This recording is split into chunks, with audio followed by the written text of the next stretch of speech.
ৰাজ্যৰ বন পৰিস্থিতিৰ সৈতে মোকাবিলা কৰিবৰ বাবে কেন্দ্ৰীয় চৰকাৰে 1 লাখ কোটি টকা দিব লাগে।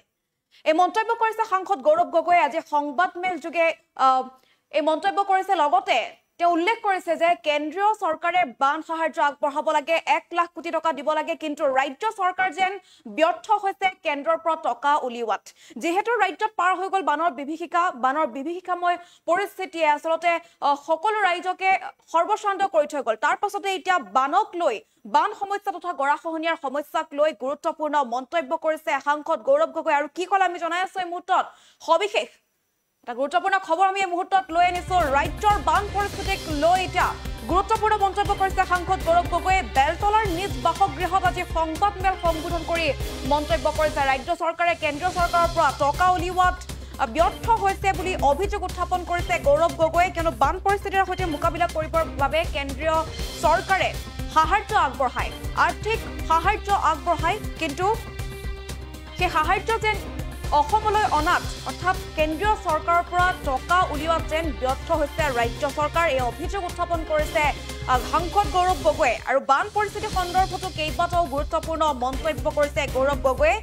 কেন্দ্ৰীয় চৰকাৰে বানপানীৰ নামত 1 লাখ কোটি টকা দিব লাগে বুলি উল্লেখ কৰিছে।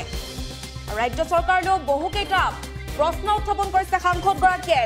তেওঁ প্ৰশ্ন কৰিছে যে অসমত বানপানীয়ে কিমান ক্ষতি কৰিলে আৰু কেন্দ্ৰীয় চৰকাৰে কিমান আৰ্থিক অনুদান পূৰ্বে আগবঢ়াইছিলে বা বৰ্তমান আগবঢ়াব, আৰু সেই আৰ্থিক অনুদান পাবৰ বাবে ৰাজ্য চৰকাৰে অসমৰ বান পৰিস্থিতিৰ সন্দৰ্ভত কেনেদৰে আচলতে অৱগত কৰিছে কেন্দ্ৰীয় চৰকাৰক, আৰু কেন্দ্ৰীয় চৰকাৰে কিমান সাহায্য আগবঢ়াব তাকে লৈও প্ৰশ্ন উত্থাপন কৰা পৰিলক্ষিত হ'ল। আৰু অসমৰ বানপানী গৰাখহনীয়া ৰোধৰ বাবে এতিয়া কেন্দ্ৰীয় চৰকাৰে কিমান শকত পেকেজ অথবা আঁচনি মুকলি কৰিব, তাৰ বাবে ৰাজ্য চৰকাৰে কিদৰে দিলে অসমৰ বান পৰিস্থিতিৰ ৰিপৰ্ট, এনেদৰে প্ৰশ্ন উত্থাপন কৰিছে। আৰু কেন্দ্ৰীয় চৰকাৰে অসমলৈ আগবঢ়োৱা আৰ্থিক সেৱা অসমলৈ অনাত যেন ৰাজ্য চৰকাৰ ব্যৰ্থ হৈছে বুলি অভিযোগ উত্থাপন কৰিছে। যেতিয়া SDRFৰ পৰা ফাণ্ড ৰিলিজ হয় ৰাজ্য চৰকাৰে মাত্ৰ 20ৰ পৰা 30% ব্যৱহাৰ কৰে বুলিও অভিযোগ উত্থাপন কৰিছে গৌৰৱ গগৈয়ে। আৰু মথাউৰি ভাঙিলেই যে কংগ্ৰেছৰ দিনত বনোৱা বুলি উপলুঙা কৰা সন্দৰ্ভতো মত পোষণ কৰিছে গৌৰৱ গগৈ। আৰু কি ক'লে গৌৰৱ গগৈ এই মুহূৰ্তত আহি পৰিছে ভাষ্য আমি আগবঢ়াইছো।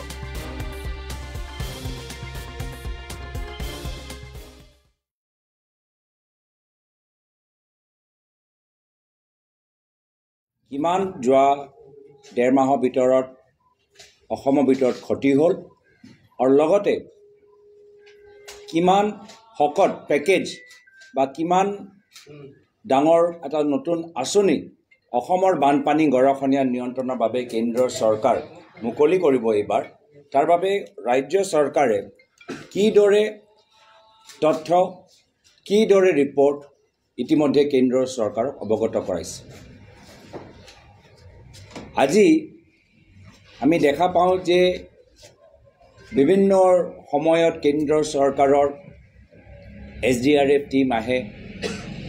SDRF টিম অহাৰ পিছত তেওঁলোকে কিবা ষ্টাডি কৰে, অধ্যয়ন কৰে, আৰু তাৰ পিছত তেওঁলোকে এটা পেকেজ গৃহমন্ত্ৰী অমিত শ্বাহৰ জৰিয়তে প্ৰকাশ কৰে। আৰু পেকেজ কেতিয়াবা 400 কোটি টকা, কেতিয়াবা 500 কোটি টকা, মেক্সিমাম 700-800 crores পেকেজ তেওঁলোকে দিয়ে। ডাঙৰ ডাঙৰ প্ৰেছ ৰিলিজ হয়, মুখ্যমন্ত্ৰী গৃহমন্ত্ৰীক ধন্যবাদ জ্ঞাপন কৰে। আৰু যিদৰে আমি অলপ দিন আগতে গম পালোঁ, গোটেই টকা পইচাটো আমি ভালদৰে ব্যৱহাৰ কৰিব নোৱাৰোঁ। বহুত পইচা আনৰিলিজ আনস্পেণ্ট হৈ থাকে। কিন্তু মই যেতিয়া বিভিন্ন অঞ্চললৈ গ'লোঁ আৰু লোকেল ইঞ্জিনিয়াৰৰ পৰা সোধোঁ যে মাজুলীত কি কাম হৈ আছে, নিমাতী ঘাটৰ ওচৰত কি কাম হৈ আছে, তেওঁলোকে কয় যে আমাৰ সৰু সুৰা কাম হৈছে, 2 crores 3 crores এনেকুৱা কিবা কাম হৈছে, 4 crores কাম হৈছে। তো নিশ্চয় হ'বই। গতিকে অসমত এনেধৰণৰ চেঞ্চিটিভ পইণ্ট ঢেৰ আছে।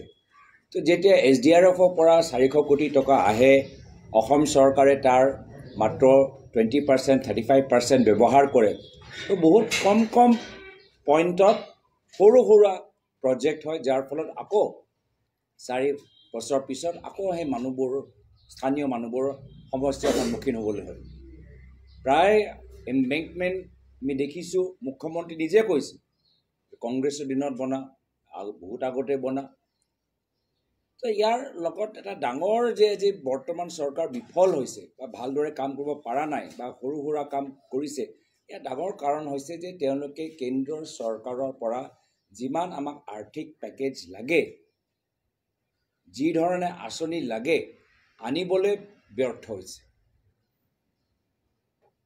ইয়াৰ আগতে কেন্দ্ৰৰ চৰকাৰৰ ফ্লাড মেনেজমেণ্ট প্ৰগ্ৰাম আছিলে চেণ্ট্ৰেল ৱাটাৰ কমিশ্যনৰ জৰিয়তে এতিয়া মই জানিবলৈ বিচাৰোঁ যে চেণ্ট্ৰেল ৱাটাৰ কমিশ্যন যে মূল বিভাগ কেন্দ্ৰৰ চৰকাৰৰ মূল বিভাগ চেণ্ট্ৰেল ৱাটাৰ কমিশ্যনে যোৱা 5টা বছৰ বানপানী গৰাখহনীয়াৰ কাৰণে কিমান তেওঁলোকে টকা পইচা অসম চৰকাৰক দিছে আৰু এইবাৰ কিমান দিব এলেকে SDRF কি হ'ল NDRF কি হ'ল national disaster relief fund state disaster relief fund relief fund পৰা আমি কিমান পাব পাৰোঁ কওকচোন ৰিলিফ ফাণ্ডৰ পৰা গৰাখহনীয়া সমস্যা নিয়ন্ত্ৰণ হ'ব পাৰে নেকি ৰিলিফ ফাণ্ডে ৰিলিফৰ কাম কৰিব ইমাৰ্জেঞ্চি ৰিপেয়াৰ কৰিব মাইনাৰ ৰিপেয়াৰ কৰিব লং টাৰ্ম কাম আমি ৰিলিফ ফাণ্ডৰ পৰা আমি কৰিব নোৱাৰোঁ যদি বাস্তৱ আমি লং টাৰ্ম আমাক কাম কৰিব লাগে তেতিয়া চেণ্ট্ৰেল ৱাটাৰ কমিশ্যন আগৰ দৰে তেওঁলোকৰ ফ্লাড মেনেজমেণ্ট ইৰোজন মেনেজমেণ্টৰ এটা স্কিম তেওঁলোকে ওলাব লাগে আৰু এই ক্ষেত্ৰত মই জানিবলৈ বিচাৰোঁ যেতিয়া কেন্দ্ৰৰ চৰকাৰ আহমেদাবাদ পৰা মুম্বাই যোৱা বুলেট ট্ৰেইনৰ কাৰণে 1 লাখ কোটি টকা 1 লাখ কোটি টকা খৰচ কৰিব পাৰে আমাৰ অসমৰ বানপানী গৰাখহনীয়া নিয়ন্ত্ৰণৰ বাবে 1 লাখ কোটি টকা আমাক কিয় দিব নোৱাৰে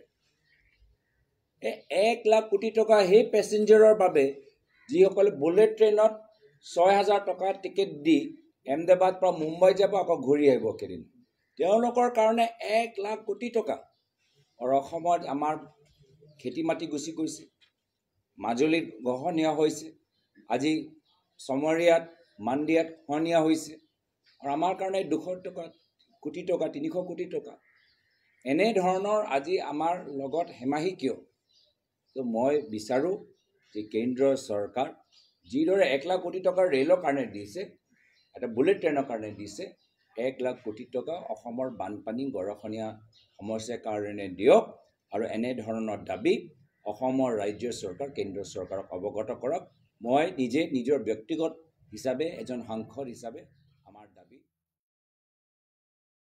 যিকোনো খবৰৰ বাবে যোগাযোগ কৰক আমাৰ এই নম্বৰত 7099017330 আৰু 7099017110